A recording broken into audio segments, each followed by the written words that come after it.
এই দেখুন বন্ধুরা, এখানে আমি আজকে কচু, একটা মিডিয়াম সাইজের আলু আর একটু মাছের ডিম নিয়েছি।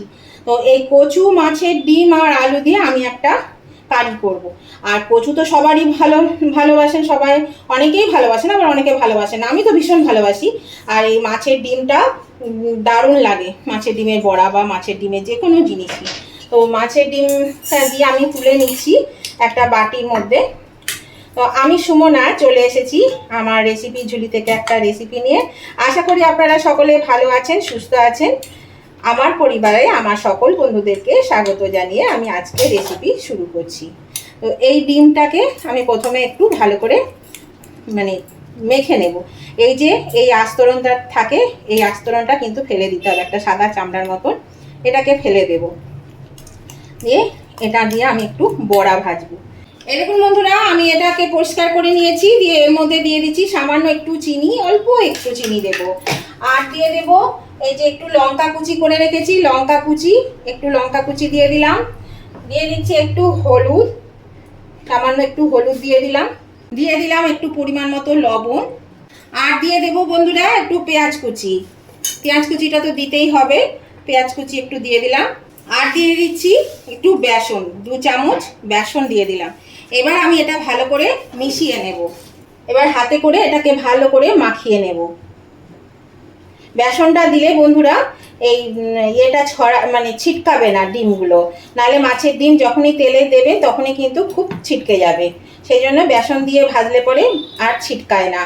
আর বন্ধুরা এর মধ্যে একটু দিয়ে দিচ্ছি ভিনিগার। এই ভিনিগারটা দিলাম এই কারণেই যে আমার কাছে এ সময় লেবু নেই, সেই জন্য এই যে মাছের ডিমের একটা আষ্টানি গন্ধ থাকে, সেই গন্ধটা চলে যাবে, সেই জন্য এই ভিনিগারটা আমি দিলাম। তো এবার আমি এগুলো বড়া ভেজে নেব। এখানে কড়া বসিয়ে দিয়েছি, তেলও দিয়ে দিচ্ছি, তেল গরম হয়ে গেছে। এবার আমি এই বড়াগুলো ছেড়ে দিচ্ছি। এই বড়াগুলো প্রথমে একটু ভেজে নিতে হবে। এই রেসিপিটা কিন্তু একদম ইউনিক রেসিপি বন্ধুরা। আপনারা যদি এখনো পর্যন্ত এটা না বানিয়েছেন তাহলে অবশ্যই কিন্তু দেখুন, বানিয়ে দেখবেন, খেতে কিন্তু ভীষণ ভালো লাগে। আপনারা তো মাছের ডিম দিয়েও অনেক কিছু খেয়েছেন, আবার কচু দিয়েও অনেক কিছু খান। তো একবার এইভাবে মাছের ডিম আর কচু দিয়ে রান্না করে দেখুন, আমার মনে হয় আপনাদের ভীষণ ভালো লাগবে। আমি এখানে যতগুলো ধরলো আমি দিয়ে দিলাম। এবার বাকিগুলো আমি ভেজে তুলে নিই। এই দেখুন বন্ধুরা, আমি এই বড়াগুলো ভেজে তুলে নিলাম মাছের ডিমে। এবার আমি এর মধ্যে আলুটা দিয়ে দেব, দিয়ে আলুটা ভেজে একটু তুলে নেব।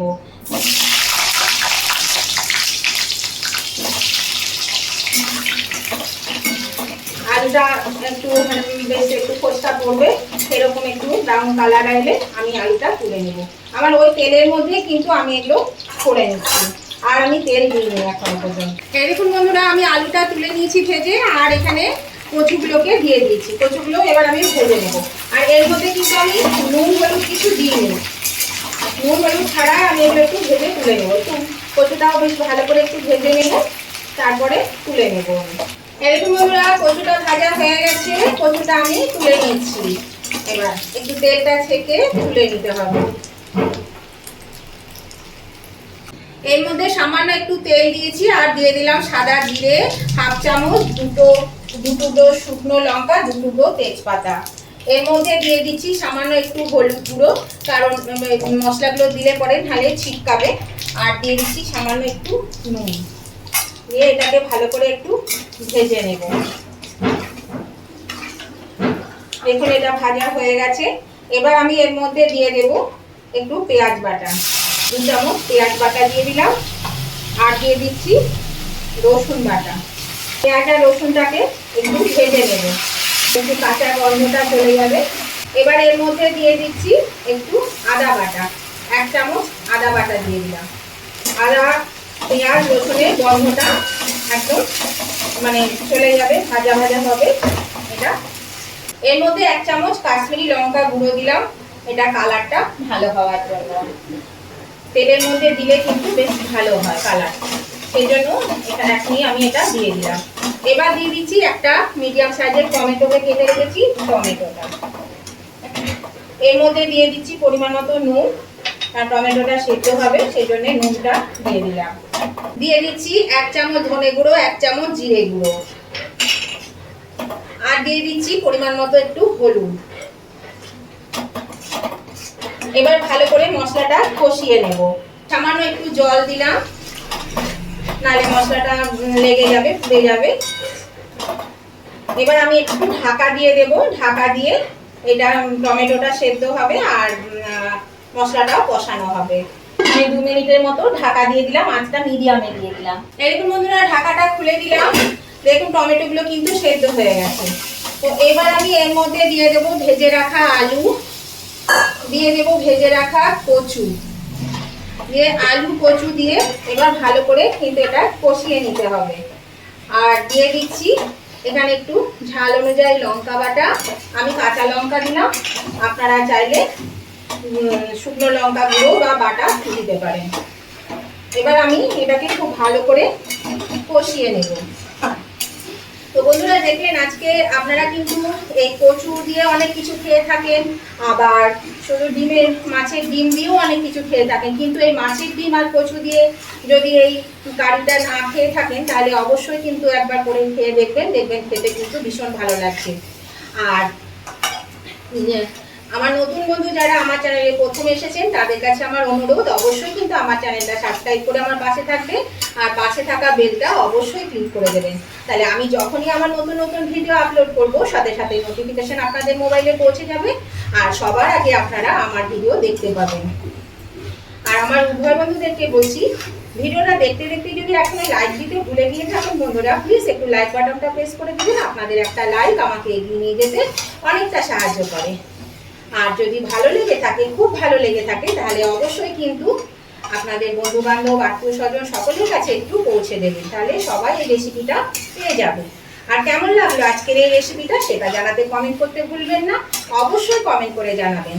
আর আমি চাইবো আপনারা কিন্তু এই রেসিপিটা একবার বানিয়ে খেয়ে কমেন্ট করুন যে কেমন হয়েছে।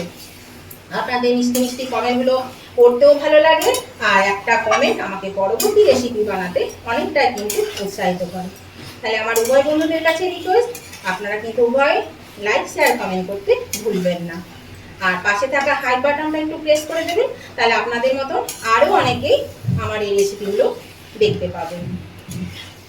আর ভিডিওটা কিন্তু বন্ধুরা স্কিপ করে দেখবেন না বা টেনে টেনে দেখবেন না, তাহলে কিন্তু প্রতিটি জিনিস না দেখলে সঠিক রান্না করতে পারবেন না, তখন কিন্তু রান্নাটা খারাপ হয়ে যাবে, আমার বদনাম হয়ে যাবে।